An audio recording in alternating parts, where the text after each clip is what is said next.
পশ্চিমবঙ্গে 80-র দশকে দাঁড়িয়ে যখন আমরা 100% ভোট নিয়ে মানুষের সামনে দাঁড়িয়ে বলতাম যে বিনা যুদ্ধে ভারত দখলের চক্রান্ত চলেছে, অন্য রাজনৈতিক দল এটাকে সাম্প্রদায়িক রাজনীতি বলেছে।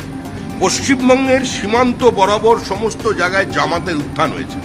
আমরা একথা বলছি না যে রাজ্যের মুখ্যমন্ত্রী জঙ্গিদের মদদ দিচ্ছেন বা জঙ্গিদের হাত ধরেছেন, এটা বিজেপির বক্তব্য নয়, কিন্তু যেভাবে উনি সরকার পরিচালনা করেছেন এবং ওনার দল যেভাবে ভোটের স্বার্থে যাদের দলে নিয়েছেন, যাদের পাশে দাঁড়াচ্ছেন, যেভাবে ভোটার লিস্টের নাম তোলার জন্য এই ধরনের মানুষদের আইডেন্টিটি কার্ড তৈরি করে দেওয়া হয়েছে, আজকের অবিজেপি শাসিত রাজ্য থেকেও তারা ধরা পড়ছে। আমাদের জাতীয় নিরাপত্তা একটা চরম বিপজ্জনক জায়গায় পৌঁছেছে।